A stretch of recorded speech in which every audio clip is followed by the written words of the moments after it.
Con 31 minutos, estamos en el día martes 24 de marzo de 2020. Esta mañana en el espacio de la entrevista vamos a hablar de la emergencia, pero nos vamos a enfocar en aspectos de carácter laboral. Hay muchas dudas de personas que dicen que quieren información respecto a las condiciones de trabajo, respecto a si les pueden quitar el empleo en medio de la emergencia. Otras personas dicen si sus empresas deberían ser inspeccionadas, otras preguntan si se les debería permitir laborar dependiendo del área en la que se desempeñan. Y bueno, una cantidad de dudas importantes que han surgido a partir de la declaración de la cuarentena obligatoria, a partir de toda la emergencia en la que está sumido El Salvador en estos momentos, e igual lo mismo está ocurriendo en diferentes partes del mundo donde también hay emergencia debido al coronavirus. Vamos a comenzar poniendo algunos hechos en contexto, luego saludamos a nuestro invitado de esta mañana. Una cuarentena domiciliar de 30 días a partir de la noche del sábado ordenó el presidente de la República, Nayib Bukele, a través de una cadena nacional brindada el fin de semana. Es decir, que los salvadoreños deben quedarse en casa y cumplir las órdenes emitidas por las autoridades. Hasta las 3 de la tarde del lunes, 434 personas fueron detenidas por violar la cuarentena. Sin embargo, miles de salvadoreños continúan viajando a sus lugares de trabajo. Al respecto, el ministro del ramo, Rolando Castro, asegura que las empresas que están laborando normalmente o con alguna proporcionalidad debido a la emergencia serán debida y minuciosamente supervisadas y tendrán que cumplir con las normas sanitarias extremas para evitar cualquier riesgo inminente. Todos debemos cumplir la ley, aseguró. En el caso de las empresas que se les permite ir a trabajar están las de seguridad, gasolineras, entre otros. El personal requiere portar el carnet de la empresa, además de una carta del patrono. Sobre esto, las autoridades aseguran que algunas empresas han comenzado a entregar cartas a sus empleados y que no existe un modelo específico para ello. Aseguró que el empleador solo debe autorizar al empleado, además de sus datos laborales. Esta mañana conversaremos con el ministro de Trabajo para aclarar las dudas existentes respecto a esta medida. Iniciamos la entrevista de Hechos AM. Así es, comenzamos la entrevista de esta mañana dándole los buenos días al ministro de Trabajo, Rolando Castro. Ministro, bienvenido, un gusto saludarlo en esta semana que, como decíamos, es una semana muy irregular, pero definitivamente tenemos que informar a los ciudadanos sobre todo lo que está ocurriendo y también tratar de aclarar las dudas que existen en temas laborales. Bienvenido. No, muchas gracias, Manuel, y bueno, siempre es un privilegio compartir contigo y además con toda tu teleaudiencia. Ministro, una de las preguntas recurrentes, mucha gente al enterarse que usted venía a este espacio de entrevista, una de las preguntas recurrentes que hacen es, ¿me pueden quitar el trabajo en medio de lo que está pasando en el país, en medio de la emergencia? Esa es una pregunta constante. Sí, lo que pasa es que en materia laboral en El Salvador ha habido históricamente muchas violaciones a los derechos laborales y no ha existido un Ministerio de Trabajo que en alguna medida tutele los derechos de los trabajadores como debería de ser en base a la ley. También debo de reconocer que hay muchos empresarios en este país que son, pero más que respetuosos del derecho laboral, a tal grado que hemos llegado a instituciones o a empresas que están sus estándares por encima de la ley y que puedo garantizar que este tipo de empresarios que respetan los derechos laborales es las grandes mayorías, pero siempre hay algunos ahí que intentan pasarse de listo y hacer una maquinita de dinero a cambio de violentar los derechos de los trabajadores. Muchos de ellos, de estos empresarios, de este segmento, es el que está queriendo aprovechar la coyuntura en este momento y aprovecharse de la emergencia y en alguna medida sabe que usted ya no sigue trabajando, ya lo despaché para su casa.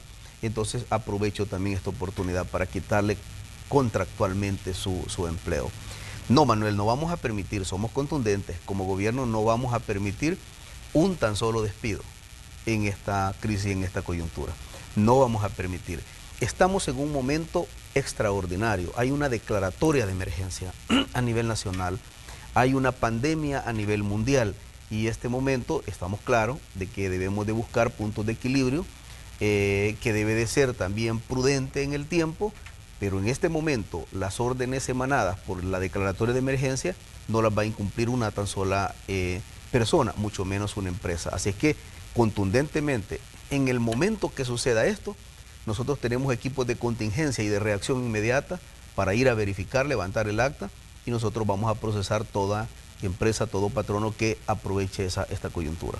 Ministro, hemos recibido también algunas denuncias o peticiones de inspecciones por parte del Ministerio. Decían algunas maquilas no han parado labores e incluso se les está pidiendo a los trabajadores que no falten porque hay contratos que ya tienen establecidos y que no pueden dejar de cumplirlos. Eso es lo que dicen algunos trabajadores. Otros dicen, mire, en la planta donde yo trabajo se nos dijo de que no nos podían dejar ir a la casa, al contrario, tenemos que trabajar más horas y que incluso sacaron una carta que supuestamente era emitida por el gobierno donde decían hasta los horarios en que debían laborar. ¿Tienen ustedes investigaciones de empresas que estén incumpliendo pues todo lo que se ha establecido en medio de la emergencia? ¿O tienen ustedes empresas investigadas por incurrir en violaciones laborales en medio de esta emergencia? Debo de reconocer que las grandes mayorías empresariales de este país han acatado las disposiciones, las grandes mayorías. Y no solamente hemos encontrado un sector empresarial acatando las disposiciones de la emergencia, sino también hemos encontrado un sector empresarial bastante solidario acompañándonos en este proceso, los cuales les estamos altamente agradecidos. Pero también, como decía, hay empresas, mira Manuel, nosotros el día de hoy, con el licenciado Catán, que es el encargado de inversión de Casa Presidencial, y el secretario de Asuntos Jurídicos, estamos armando hemos terminado ya el protocolo de entendimiento, porque de repente se puede decir, y de funcionamiento, porque de repente se puede decir, ok, esta empresa que se encarga de productos alimenticios, se actúe, pero de repente, y esta empresa que es la que elabora, es la que trabaja en el pollo, es el que le provee a esta. Sí. Al final armas una cadena, un encadenamiento productivo que inicialmente se verificó producto final, pero no operaciones. Entonces todo eso lo estamos analizando y lo estamos ampliando y por eso hemos pedido algunas modificaciones al decreto de emergencia. Y se está haciendo. El día de hoy vamos a tener ya el banco de datos completo de todo eso, de todo ese encadenamiento que estamos hablando productivo para llevar la alimentación, la medicina, productos de seguridad, higiene, todo este tipo de cosas que nos ayuda. Por ejemplo, ayer nos cae una denuncia y nos dicen, miren, actúen de inmediato, a nosotros nos están obligando a trabajar, fíjense que aquí andamos haciendo esto, y de repente llegamos con nuestros equipos, que era lo que andaba haciendo una empresa, sanitizando, en un proceso de sanitización de algunos edificios. Esa parte, por ejemplo, no quedó inicialmente contemplada en el decreto. Pero Manuel, ¿cómo vamos nosotros a oponernos si es una de las cosas que nos está ayudando a la esterilización y a la desinfección para enfrentar el coronavirus? Entonces un poco el Ministerio de Trabajo con la Secretaría de Inversión y el Secretario de Asuntos Jurídicos ha homologado un protocolo en el cual nosotros lo vamos a garantizar. Ahora, lo que no podemos permitir es vulneración de derechos laborales. Eso sí no lo podemos permitir. Además, por ejemplo, se habló de los call centers que tienen que ver con este tipo de cosas también. Y decíamos, sí, pero el call center está a 30 centímetros casi de distanciamiento. Según los estudios de OMS, 1 metro 33 hasta 80 centímetros, el nivel incluso de las partículas de la saliva podrían llegarte. Entonces nosotros hoy nos estamos poniendo rigurosos que el distanciamiento debe de ser no menos de 2 metros. No menos de 2 metros. Y no porque inicialmente se logró definir técnicamente, probablemente, conceptualmente se dijo, mire, el distanciamiento puede ser de 1 metro. Sí. Pero los estudios de OMS nos están diciendo en este momento que las partículas pueden tener la capacidad de volar con esa distancia. Entonces, ¿qué significa? Que nosotros hoy estamos diciéndole, call center, funcione. Si va a funcionar. Call center que tiene que ver con lo que ya hablamos. Funcione, pero usted no me va a poner una persona a menos de 2 metros. Además de eso, ¿por qué ponemos medidas extremas? No, es que desde el ingreso tiene que estar toditas las medidas sanitarias. Cuando regresan, en la movilidad interna que se dan, en el bus que se traslada. Yo vi tu reportaje inicialmente cuando se estaban quejando el sector transporte, pero hay una cosa, si nosotros permitimos que el bus se llene, por ejemplo, no estamos contribuyendo en el distanciamiento recomendado internacionalmente.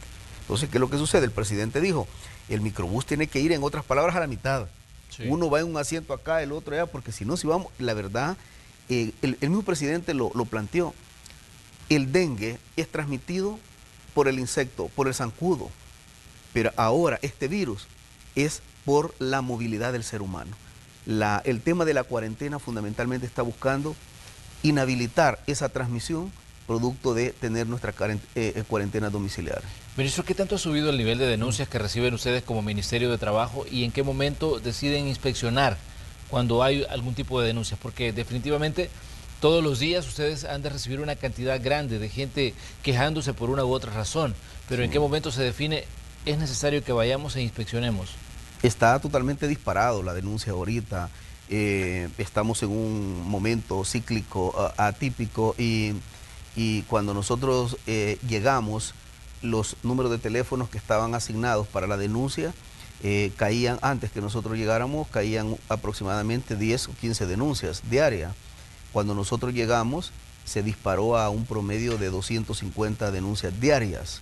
Cuando elaboramos, y por eso conformamos el call center con todo un concepto de call center que debe de darse, nos están cayendo 5.000 llamadas diarias y ha llegado un momento que hasta 9.000 llamadas diarias.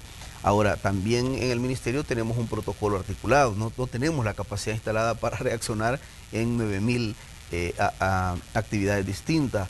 Priorizamos un poco. Nosotros tenemos ahorita, Manuel, cerca de 25 equipos conformados de emergencia, que trabajamos 7/24 y tenemos ya, por ejemplo, anoche terminábamos a eso de las 11, 12 de la noche armando el programa de visita de este día, sí. Pero también tenemos cerca de 10 equipos como plan contingencial en cada una de las delegaciones, que eso recurre de forma inmediata a la denuncia, pero a la denuncia que es prioritaria en este momento.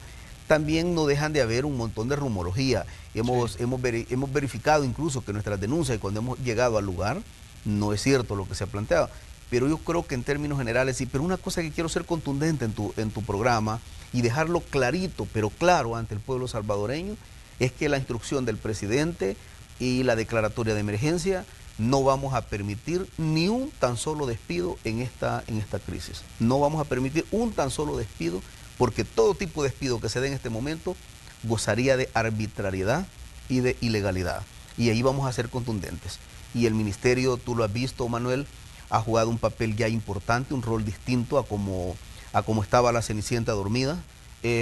Y hoy en esta coyuntura nosotros no vamos a permitir un tan solo despido. No estamos sobre esa vía ni lo vamos a permitir. Hay sectores que son más vulnerables que otros en materia laboral. Sí. Uno es el servicio doméstico. Dos, las agencias de vigilantes privados. Esto tiende mucho a que se den abusos hacia estas personas. En el caso del trabajo doméstico, ¿han recibido ustedes denuncias? Porque mucha gente dice, miren, a mí me han dicho que si no llego a trabajar me van a quitar el empleo. A mí me han dicho que tengo que llegar a trabajar e incluso hay empleadas que han sido obligadas a quedarse dentro de las casas, porque hemos conocido algunos casos. ¿Qué procede en este tipo de situaciones cuando es un sector que ha estado a la sombra durante muchísimo tiempo y es, digamos, uno de los sectores al que menos derechos le han asistido? Sí, tenemos denuncias de empleadas domésticas, tenemos denuncias y hemos ido a verificar y hemos hablado con la parte empleadora y les hemos dicho de que nosotros no vamos a permitir este tipo de cosas y que además la indicación ha sido que todo el mundo se vaya a su casa a cuidar a su familia, a estar en cuarentena domiciliar y que ellos también son seres humanos y que no vamos a permitir que vulneren los derechos. Pero también nos estamos auxiliando porque hay muchas organizaciones sindicales que también representan estos sectores. Entonces estamos teniendo fluidez de comunicación vía directa, la denuncia de la persona de que le vulneran su derecho en X vivienda y llegamos. Además de eso, tenemos fluidez de comunicación con los dirigentes sindicales que se dedican a defender este tipo, gremios directos en este tipo de cosas. Nos está fluyendo otro tipo de información y además del call center, de todas las redes sociales que tenemos disponibles en el ministerio, que están saturadas, pero estamos recibiendo y estamos tratando esto. Hasta este día hemos visto alrededor de unos 15 casos de esto y gracias a Dios lo hemos arreglado. Y ocupamos esta ventana tan grande que estamos acá para decir que igual las denuncias deben de seguirse, en un momento dado se vulneran los derechos. Y estamos tratando de garantizar y de tutelar estos derechos, Manuel. Ahora, con las empresas de seguridad, acá han utilizado mucha matonería las empresas de seguridad. Acá, antes que nosotros llegáramos al Ministerio de Trabajo, no lo dejaban ni siquiera ingresar. Y hay una cosa, nosotros somos autoridad en este país y tenemos que abrir las puertas.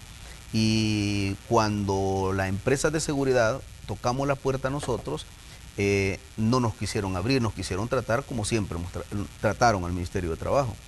No, la siguiente visita la hicimos ya acompañados con la Policía Nacional Civil y con el Ejército. Y tuvieron que abrir las puertas. Acá tienen dos opciones. O sea, nosotros somos autoridad en este país. Y la autoridad tiene que respetarse sin que la autoridad se extralimite del poder que tiene. Entonces, las empresas de seguridad han sido una de las que más han violentado los derechos laborales. Ya me reuní con ellos y les dije, miren, acá solo tienen dos opciones. O abren la puerta, es más, podría incluso, que en una oportunidad lo hablé, hacer una coordinación con el fiscal general de la República para garantizar a través de administrativas proceder. Porque no pueden detener el funcionamiento del Estado como tal. Así que hemos logrado hacer eso y todavía hoy en esta crisis nos dijeron unas empresas de seguridad que no iban a cumplir. Así que inmediatamente hicimos una reunión tripartita conformada por la Fuerza Armada, por la Policía Nacional Civil y por el Ministerio de Trabajo. Fíjate que ya tenemos garantizado todo. Por ejemplo, la policía nos asignó a un subcomisionado que tiene que ver con el tema de asuntos municipales. Otro comisionado fue asignado para el tema de las empresas de seguridad. Y así sucesivamente se nos ha asignado coordinación directa a aquellas instituciones que están respetando estas decisiones, pues nosotros les aplaudimos y además les agradecemos. Aquellas que no respeten no tienen otra opción que vamos a tener que usar la fuerza para actuar, pero no vamos a permitir vulneración de derechos de los trabajadores, ni vamos a permitir, porque hay dos escenarios, Manuel. Uno, las personas que se han quedado en cuarentena. Dos, sí, las empresas que dice el decreto que deben de trabajar porque no podemos parar la funcionabilidad completa y además tiene que ver con el enfrentar el coronavirus. Estas empresas también están sometidas a la verificación. Por ejemplo, en este momento nosotros andamos cerca de 15 equipos ya verificando que en esas empresas que están trabajando estén todas las condiciones. Pero también he construido otro mecanismo y es de reunión permanente con las empresas o con los gremios empresariales, con Cantex, con la industria textil, con todo a nivel general. Nos hemos reunido y nos estamos reuniendo y tenemos teléfono abierto. Cuando hay una mala interpretación en algo nos comunicamos. Así que tenemos una excelente comunicación con el sector empresarial y especialmente con los gremios empresariales de este país en este momento. El presidente de la República ordenó que se cerrara call center y también las maquilas. Hay muchas zonas francas en el país y de hecho casi de inmediato cuando se hizo ese anuncio de que se iba a cerrar las empresas maquileras, habían denuncias a los medios de comunicación. Nosotros en nuestra sala de redacción aquí en Noticiero Hechos recibíamos denuncias de personas que decían, miren, nos están diciendo que no podemos irnos nosotros a esa pausa obligada por la emergencia. Nos han dicho que tenemos que seguir trabajando, nos han dicho que se va a ir un grupo, pero se va a quedar otro grupo. ¿Cómo ha funcionado, ministro, esto? ¿Y cómo ustedes han verificado de que efectivamente pues, se ha cumplido la disposición del presidente de la República? No, hubieron empresas que incluso dijeron ya cerramos y lo que hicieron es que en efecto cerraron el portón, la puerta, pero dejaron a la gente adentro y les dijeron que no iban a salir. Fuimos a abrir las puertas de esas empresas, fuimos a abrir las puertas y sacamos a la gente y les planteamos, miren, acá hay esto. En efecto uno debe de entender, Manuel, de que el impacto económico personal, empresarial, colectivo, nacional, mundial, esto es así, es una realidad. Pero lo cierto es que acá la instrucción del presidente es que está por encima las vidas humanas que el dinero y que lo económico. El llamado que hizo el presidente del sector empresarial, acá ustedes tienen, muchos de ustedes incluso pueden nacer varias veces y no se van a gastar lo que tienen. Este es el momento de sacrificar rentabilidades y si es posible capitales. Nosotros teníamos un montón de proyectos en el gobierno y están paralizados, están paralizados. Una de nuestros colegas ministra le preguntó, presidente, yo estoy construyendo esto, ahí necesito tantos trabajadores y eso si no lo sigo trabajando me puede caer. Y la instrucción fue, pues yo prefiero que se caiga un paredón y no que se vaya a morir a una persona y que además nos vaya a armar una gran contaminación. Por encima de todo, la decisión del gobierno está mantener intacta la vida de los salvadoreños. Así que ahorita la primera fase es garanticemos la salud del pueblo, garanticemos que tenemos un solo enemigo, y es el coronavirus que lo tenemos que enfrentar. Después de ello viene cómo vamos a inyectar, cómo vamos a dinamizar la economía, cómo vamos a levantar el agro en El Salvador, cómo vamos a hacer un montón de medidas, no solamente paliativas, sino integrales, para sacar adelante la economía salvadoreña. Tenemos que hacer una pequeña pausa comercial, son las 6 de la mañana con 52 minutos, estamos en el día martes, este es el espacio de la entrevista de Hechos AM. Hoy conversamos con el ministro de Trabajo, Rolando Castro. Regresamos enseguida, tenemos más interrogantes.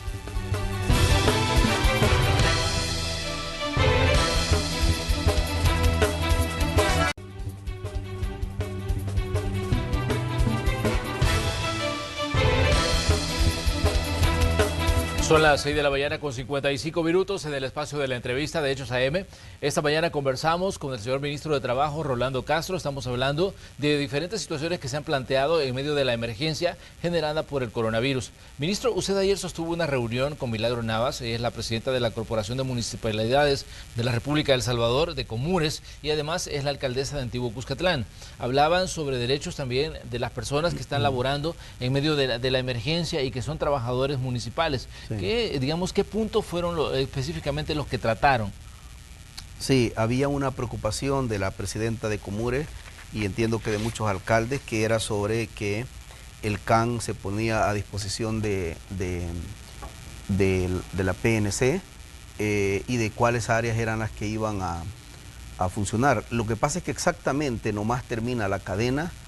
La primera pregunta que le hicimos al presidente fue, ¿verdad? Esta área, por ejemplo, el tema de las municipalidades.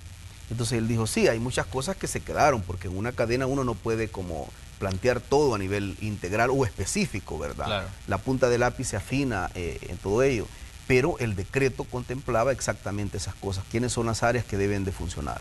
Entonces, lo que se habló es que nunca se ha dicho de que el CAM se va a cuartelar, por ejemplo, ya donde está la Policía Nacional Civil, sino que se pone a disposición el CAN de la Policía Nacional Civil en todo este tema de emergencia, porque territorialmente el CAM tiene mucho más acercamiento. Un poco eso fue lo que hablamos primero con la presidenta de Comures. Segundo, cuáles son las áreas que deben de trabajar. Entonces ahí hablamos de que debe de trabajar la recolección de los desechos sólidos. Pero ojo, también, porque hay mucha gente que, por ejemplo, anda usando la mascarilla y la está depositando en cualquier lugar. Sí. Entonces podría haber ahí incluso un nivel de contaminación. Los trabajadores de desechos sólidos de las alcaldías, lo más recomendable es que deberían de andar guantes en este momento y también ubicados sus mascarillas, porque son los que están más expuestos a nivel de población en general. Hablamos de ello, hablamos de que los mercados, el área de alimentación debe de estar funcionando, cementerio, y por supuesto el tema de tesorería y planilla, que son los que armarían todas las planillas, valga la redundancia, para los trabajadores municipales. Entiendo que cuando nosotros, a mí se me planteó que subiera el tuit para hablar de este tema, hubieron algunos alcaldes que se molestaron, ¿verdad? Pero al final yo no me puedo ir a reunir con los 262 alcaldes, Manuel, uno por uno, porque ahorita lo que estamos atendiendo es al pueblo. No vamos a estar atendiendo individualismos o egos personales. Entonces al final lo que hicimos es que nos reunimos con la presidenta de Comures.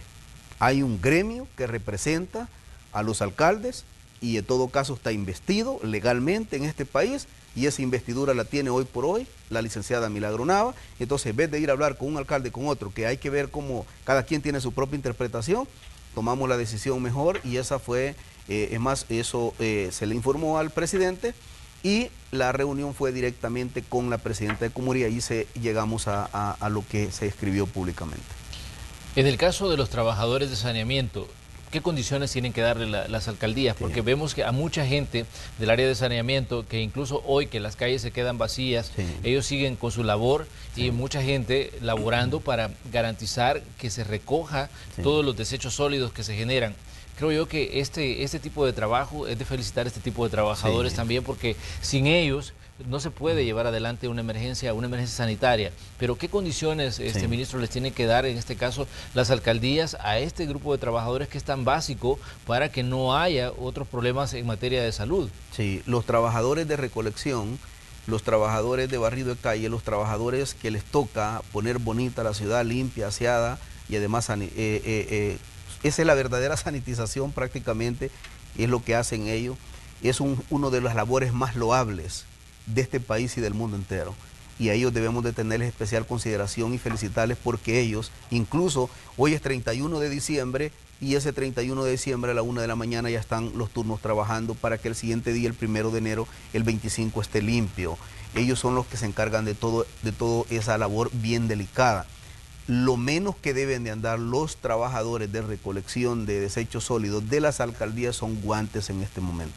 ¿Por qué no podemos ponernos firme y fuerte en que todos anden mascarillas? Porque en este momento se ha escaseado un poco la mascarilla, pero guantes deben de andar todos los trabajadores de desechos sólidos de las 262 alcaldías. Señores alcaldes, compren guantes y protejan a su gente, a nuestra gente, a los que hoy por hoy están en primera línea recogiendo todos los desechos sólidos de las diferentes alcaldías.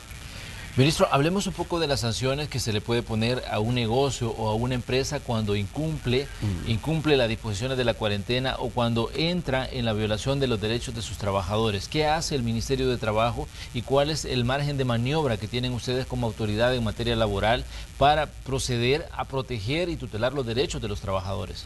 Sí, hay un decreto ejecutivo que lo plantea clara y categóricamente que a través de la intervención sanitaria que se está llevando a cabo en este momento, el Ministerio de Trabajo tiene incluso facultades hasta de el cierre temporal, que nosotros así lo pedimos, el cierre temporal de no acatar esta disposición. O sea, se aplicará, dice, lo correspondiente en el marco de la seguridad ocupacional, que es un proceso sancionatorio bien fuerte, pero de higiene y seguridad ocupacional, que es bien fuerte, y además podemos concluir incluso con el cierre de una institución, sea esta cual sea.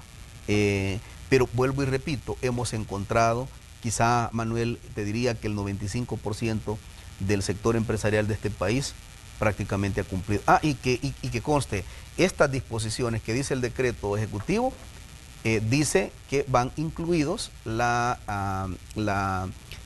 empresas, el sector público y las municipalidades. No hay excepción en esto, y todas las autónomas correspondientes. Ese es un punto importante de lo que decíamos en materia de derechos de los trabajadores, pero ¿qué pasa también con algún sector informal? Porque de pronto me imagino que esto limita a ustedes el poder actuar, porque incluso alguien me está escribiendo, mire, aquí por donde vivo hay un taller que es bien grande, un taller de mecánica, donde están laborando y nadie tiene ni mascarillas, ningún tipo de protección y ellos no han parado. ¿En algún momento ustedes tienen la capacidad de actuar en este tipo de negocios si hay algún tipo de violación de carácter laboral, aunque sean empresas de carácter informal? Claro que sí, claro que sí. Las facultades constitucionales las tenemos en el territorio nacional, indistintamente el rubro o sea sector cual sea. Tenemos la facultad. Pues nosotros, Manuel, lo que queremos es que es más, antes de cuando nos retiremos, vamos a accesar a toda la información que te está llegando y nosotros este mismo día llegamos con las inspecciones y actuamos. O sea, ahorita no puede estar al margen de la ley absolutamente nadie.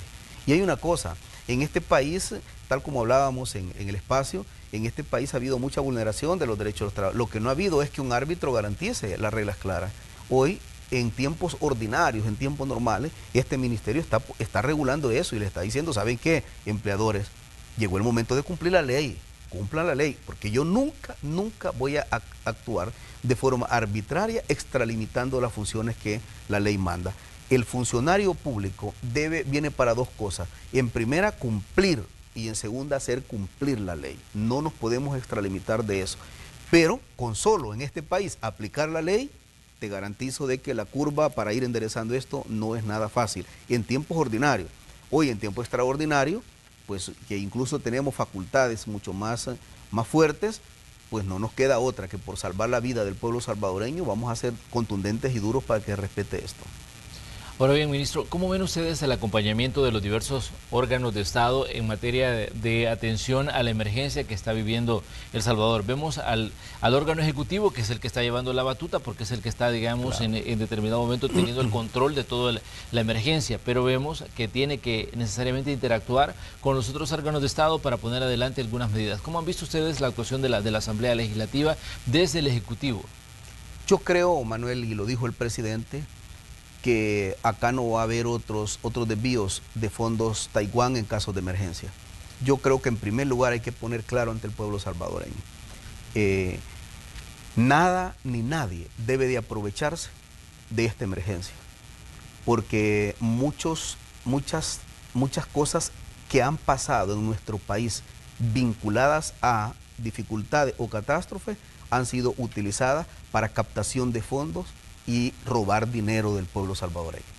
El presidente dijo en cadena que el primer funcionario de este gobierno que intente meter sus manos en corrupción va a ser lo va a hundir y lo va a meter preso. Fue contundente el presidente en la cadena. Pero después, Manuel, cuando terminó la cadena, y lo voy a decir públicamente, dijo, después que terminó, que ya nos quedamos solo nosotros, dijo, repito y recalco, voy a hundir al corrupto que salga de este gobierno y quiera apropiarse un 5 de esta emergencia. Lo voy a hundir, yo, dijo como presidente, me voy a encargar de hundir y meter preso el primer funcionario de este gobierno que intente robar un 5. Entonces yo creo que esa es la primera decisión en la cual yo me sentí muy orgulloso del presidente. Segunda, el órgano legislativo debe de apoyar esta emergencia porque la facultad la tiene para enfrentar esta emergencia el órgano ejecutivo, pero el legislativo debe de fiscalizarnos hasta el último centavo. No tenemos ningún problema, porque acá hay actores que se quieren aprovechar de la emergencia. Te pongo un ejemplo. Hubo una alcaldía que estaba solicitando un crédito de millones y dice el Código Municipal que para hacer esos préstamos nacionales o internacionales necesita mayoría calificada del Consejo. Sí. Pero eso fue hace un mes. Hace un mes. No pasó porque no tuvo mayoría calificada. Resulta que hoy, en una reunión de Consejo, nos hablan y nos dicen, miren, dice que producto de la emergencia, ahora ya no necesita la mayoría calificada. Y lo quieren enrumbar con la emergencia cuando era un préstamo ordinario que se estaba llevando a cabo. No, ya basta, ya basta. Aquí los corruptos hay que pararlos, sea quien sea. Manuel, te garantizo algo, si en nuestro gabinete sale un corrupto queriéndose tomar un dinero del pueblo, el presidente se va a encargar de pulverizarlo mediáticamente, de exhibirlo ante el pueblo salvadoreño, y todavía le dijo, y usted, viceministro, le dijo, y encargado de los centros penales, si sale un corrupto de esto, lo vamos a meter en un lugar donde no va a volver a ver un rayo de luz. Eso fue lo que dijo el presidente, después de que terminó la conferencia. Pues así debemos de tratar a todos los corruptos, sea el que sea. No, eso no solamente, Manuel, es pecado aprovecharse de un 5 del erario público. No solamente es delito penal, es un pecado, porque allá tenemos a nuestra gente vulnerable, a nuestra gente que muchas veces en este momento no ha comido, a nuestros niños que el día de ayer no cenaron, y que los corruptos, que por A o B razón, por circunstancias de la vida, porque Dios así lo definió, o muchas veces por suerte, y otras veces porque se dieron las condiciones, llegamos a un cargo público, llegar a aprovechar un 5 partido por la mitad del pueblo salvadoreño, no solo es delito penal, también es un tema de dignidad humana y también es otro tema que tiene que ver con un pecado, porque el funcionario que roba un 5 está dejando una familia desprotegida. Y si no, mira el corrupto expresidente de la República. Bueno, si dicen que allá en Nicaragua cuando sale todo el mundo le empieza a gritar porque el pueblo salvadoreño no lo quiere. Manuel, tú eres padre, nosotros somos padres. ¿Qué le heredás a tus hijos teniendo grandes riquezas producto del robo, y mañana a tu familia, a tus hijos son prácticamente linchados públicamente porque resulta de que su papá es corrupto o porque el esposo es corrupto. No podemos permitir esto. Acá el corrupto, sea quien sea, debe de aplicársele la ley y además se debe denunciar públicamente y exhibir públicamente. Ministro, en medio de las discusiones que ha habido en la Asamblea de todos los temas de la emergencia, hubo una propuesta para que todos los funcionarios del Estado, o por lo menos los funcionarios públicos, se bajaran un 30% de salario. ¿Cómo ve usted esto? La propuesta la hizo el diputado Parker, ¿no, Rodolfo? Ojalá el doctor Parker lo hubiera hecho eso en todos los gobiernos, porque antes salió públicamente de que, bueno, yo te voy a decir algo, Manuel. Los ministros, nosotros lo que tenemos es un salario cerca de $2.500, que cuando tú le quitas todas las retenciones legales, te quedan 1.500. Y espérate, el mismo día que sos nombrado ministro, tenés una camándula de peticiones de todo tipo, porque consideran que el ministro tiene dinero. Dicen que los funcionarios anteriores nunca les interesó el salario, porque no vivían del salario. Vivían de los famosos sobresueldos que incluso ya están legalizados a nivel de procesos penales en contra de esos funcionarios, de muchos de esos funcionarios que tomaron sobresueldo y que lo hicieron público. Y que andaba alguien ahí de Capres con una valija negra, estaban más pendientes de la valija negra de Capres en los gobiernos anteriores y que dicen que hasta habían funcionarios no solamente del Ejecutivo, sino de otras áreas. Entonces, estos funcionarios nunca estaban pendientes de la fecha 23 o 24 del pago. ¿Por qué? Porque un salario como ese que te estoy diciendo, pues tener un cargo como este, que todo el mundo llega y te solicita y que tú de repente llegas a un despacho, a veces con un dinerito en la bolsa y cuando salís tenés que ayudarle a gente que en realidad pobre, que lo necesita y te busca, estamos un poco jodidos. Ahora, salarialmente hablando, por el contexto general del cargo. Bueno, hablábamos con nuestras ministras y con nuestros ministros, pues nosotros tenemos que andar haciendo de buen salvadoreño, como se dice, de tripas chorizo, porque nunca ninguno de nuestro gobierno, y no va a pasar, nadie va a recibir un sobresueldo ilegal como los que recibían anteriormente. O sea, y por eso yo digo, qué bien lo que dice el doctor Parker. Lamentablemente vemos ahora políticos hablando del presente, pero no del pasado. Yo cualquier tipo de medida, mira Manuel, yo vengo de los sectores más vulnerables de este país, tú lo sabes. Yo vengo de ser un trabajador, yo vengo de ser una persona que he estado acostumbrado que cuando la hora pico he ido colgado en un bus. No tengo ningún problema en hacerlo, Lo que sí no es tolerante es la hipocresía y la doble moral, que para una cosa sí y para otra no. Yo insto a la Asamblea Legislativa, felicito a los diputados, porque entiendo que hay un dictamen favorable ya por la aprobación de los $2.000 millones, eso es lo que me informaron extraoficialmente, y segundo, por la aprobación que hicieron el día de anoche, por la emergencia como tal que tenemos que encargar a nivel internacional. Ahorita el coronavirus es crisis para un montón para la humanidad, pero también le están priorizando, y quien tenga más disponibilidad es que va a encargar el medicamento de forma. Yo le agradezco eso a los diputados y también les digo a los diputados, miren, apruébenos lo que necesitamos y fiscalicen hasta el último centavo. Yo no tengo ningún problema que fiscalicen desde la A hasta la Z, el abecedario completo, que busquen todos los mecanismos y contralorías que necesiten, porque un funcionario público debe de estar debidamente verificado y controlado y fiscalizado, no solamente por la Asamblea Legislativa, sino por el pueblo salvadoreño. Uno de los puntos importantes en medio de toda esta discusión que se ha dado de la emergencia, ministro, es aprobación de temas que tienen que ver con el teletrabajo. ¿Qué opina usted de que se esté entrando en esta fase en la que ya pues se permite por ley que las personas hagan trabajo desde casa? Decían, esto es importante porque esto es algo que no se había legislado en El Salvador. Pero ¿cómo lo ven ustedes desde el campo de regular todo el área laboral? Fíjate que debido a la emergencia tuvimos que hablar con muchas empresas diciéndoles, mire, si sus altos ejecutivos, si su nivel administrativo tiene la laptop y se puede trabajar desde su casa, pues empecemos desde ya a hacer esto de forma práctica, porque esto nos ayuda un poco al aislamiento que es recomendado por la OMS, y además de eso para que descongestionemos prácticamente el tema laboral. Llévense sus computadoras, lleven sus máquinas, instalen. Muchos call centers eso han hecho ahorita, han instalado. Pero eso fue debido a la emergencia. Posteriormente nos enteramos que había en la Asamblea Legislativa ya una propuesta que la pasaron y que al final la aprobaron. A mí en lo personal el concepto de teletrabajo a nivel integral me hubiera gustado como discutirlo más a profundidad, Manuel, porque de repente, ¿de quién es la responsabilidad, por ejemplo, de entregar todos los recursos? Número dos, ¿qué pasa si en un momento dado tú tienes tu propio equipo? Entonces la parte patronal va a pagar el nivel de depreciación acumulada por tu equipo, todas las condiciones. Yo creo que hay ventajas y desventajas para ambas partes. No lo vemos mal del todo.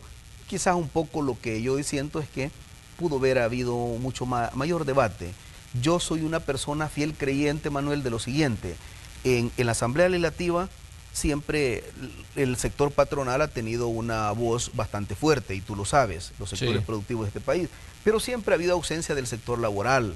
La voz del movimiento sindical, por ejemplo, la escuchan 20 minutos y dicen que ya consensaron con todo el movimiento laboral en el país y no los dejan ni siquiera explicar y se van. A mí sí, yo privilegio el diálogo, la concertación, el diálogo social, tal como lo emana a OIT, y yo sí creo de que en este gobierno vamos a privilegiar el diálogo social tripartito, donde esté el sector patronal, pero también sea bien escuchada la voz del movimiento sindical en El Salvador. Yo sueño, aspiro, y este debe ser un legado de nuestro gobierno, dejar un movimiento sindical en otras condiciones, cualitativas, incluso profesionales. Por eso es que nosotros vamos a desarrollar el Instituto de Formación de Cuadros del Movimiento Sindical, porque yo aspiro que el movimiento sindical en El Salvador sea visto como es visto en Estados Unidos y como es visto en Europa. Por supuesto, esto significa un replanteamiento estratégico del movimiento sindical en El Salvador. Ministro, dos preguntas más tengo para usted. La primera tiene que ver con la Universidad de El Salvador. Estoy leyendo acá una información que están enviando a través de las redes sociales. Dice, en el caso de la universidad, a muchos trabajadores se nos está obligando a llegar y no tenemos ni cartas para presentarle a las autoridades. ¿Qué hacer en este tipo de casos cuando una persona tiene que presentarse a una institución y de pronto esa institución no le ha extendido la carta que ahora es necesaria para poder utilizarla como salvoconducto y presentarla a las autoridades y que no tener problema para llegar al puesto de trabajo? Hay dos tipos de quejas con las universidades. Una es esto de que están obligando a trabajadores, y nosotros el día de hoy vamos a hacer nuestras inspecciones a las universidades para garantizar que esa movilidad, es que la estrategia global para enfrentar el coronavirus no es más que otra cosa que aislamiento, y por eso la cuarentena domiciliar, para que cada quien esté con su familia. Pero cuando esa persona la están haciendo llegar, tanto en la empresa, en la institución donde llega, como también en el transporte, podría absorber el virus y llevarlo ya a su casa y luego contamina al resto de su familia. Buscamos el aislamiento fundamental y por eso la cuarentena. Dos tipos de denuncias: una, las universidades sobre esto, y dos, dicen que las universidades están presionando incluso a los padres, a los estudiantes, muchas veces para que paguen lo que les corresponde mensualmente en este momento que están suspendidas las clases. Yo nomás salga de acá, como ya te dije, nuestros equipos van a las universidades, pero además voy a comunicarme con la ministra de Educación para intervenir en estos dos tipos de cosas, porque hoy por hoy no se le va a tolerar a nadie ningún tipo de abuso contra el pueblo salvadoreño. Ministro, otra pregunta más. Uno de los proyectos importantes que usted ha desarrollado durante su gestión es el tema de los trabajadores que iban a ir a los Estados Unidos. Sí. Ya de hecho ya fue y vino el primer grupo. Sí. ¿Qué pasa con este proyecto? ¿Entra en pausa mientras pasa la emergencia? Porque obviamente hasta Estados Unidos está en medio de una situación un tanto crítica. ¿Qué decirle a esta gente que estaba también ya documentándose, estaba tratando de ser seleccionada para ir? ¿Qué decirle a esta persona que seguramente tenía muchas expectativas? Tristeza, Manuel, tristeza, porque ya habíamos hablado con la Embajada de Canadá, aquí te lo vine a decir, ya habíamos hablado con Qatar, ya estábamos explorando otros mercados, ya habíamos definido con la Canciller de la República que íbamos a hacer una gira, ya íbamos a poner a todos nuestros consulados, incluso con cuotas así, diciéndole, ¿sabe qué? Usted necesita en consulado de Nueva Jersey, de Carolina del Norte, nosotros vamos a necesitar 50 acá, 100 acá, 100 acá, o sea, ya toda una estrategia, porque los Estados Unidos nos han apoyado fuertemente, y yo estoy altamente agradecido con la Embajada, con el Departamento de Labor de los Estados Unidos, y en fin, con el gobierno completo, porque nos facilita este tipo de cosas, igual que Qatar, igual que Canadá y otros mercados que estábamos explorando. Manuel, se pone en pausa prácticamente, se pone en pausa esto, ya teníamos avances, ya estábamos preparando el segundo contingente que no iba a ser de decenas, sino que iba a ser ya de cientos de personas que íbamos a enviar, pero lamentablemente el coronavirus vino y el mundo ha cambiado. O sea, una cosa era antes de la pandemia y otra cosa es en el momento de la pandemia y la otra cosa va a ser después de la pandemia. El mundo cambia con esto, sin embargo esos proyectos no se ponen en riesgo, vamos a seguir. Pero hasta que nosotros garanticemos que el tema sanitario está garantizado en El Salvador y además está garantizado donde vamos a mandar a nuestros compatriotas, porque tenemos que garantizar la salud de nuestros compatriotas. Muy bien, ministro, le queremos agradecer que nos haya dedicado parte de su tiempo en esta mañana. Gracias por estar aquí. Le esperamos próximamente para que sigamos hablando. Seguramente a partir de las declaraciones que usted nos ha dado hoy, va a crecer el número de personas reportándose a través de las redes sociales de Noticiero Hechos y explicando tal vez cuál es su situación. Sabemos que no se les puede dar respuesta a todos porque cada uno es una historia diferente, pero por lo menos darle luz de qué hacer, a qué número o cómo se pueden comunicar al Ministerio de Trabajo en caso de que haya una irregularidad que se quiera denunciar, ministro. Call Center 130, aparte de todas nuestras redes sociales, pero una cosa, hoy vamos a anunciar a las 10 de la mañana una plataforma digital amplia e integral que prácticamente vamos a estar en sintonía con el pueblo salvadoreño, partiendo que físicamente no podemos estar. Hoy a las 10 de la mañana vamos a anunciar una plataforma novedosa, un sistema de interacción que vamos a tener fluido y la verdad con tecnología de primer nivel. Así es que ahí esperamos también tus equipos, Manuel, y siempre agradecerte y pedirle al pueblo salvadoreño, la cuarentena tiene un solo fin, estar en sus casas, con su familia, garantizando la salud de su familia. A los que nos corresponde salir a trabajar, pues el mismo presidente nos dijo, quiero al gabinete en primera línea. Nos toque arriesgar lo que nos toque arriesgar. La verdad, Dios nos puso en este momento histórico y tenemos que enfrentar los retos y desafíos con toda la responsabilidad que un gobierno debe hacerlo, Manuel. Muchas gracias, ministro. Le deseamos pues éxito en sus labores. Son las 7 de la mañana con 21 minutos. Vamos a ir a la pausa aquí en Hechos AM y cuando regresemos vamos a tener datos actualizados de lo que está ocurriendo en diferentes puntos del planeta con el tema del coronavirus, además de otros temas que están en las agendas informativas en este día martes ya 24 de marzo. Regresamos enseguida.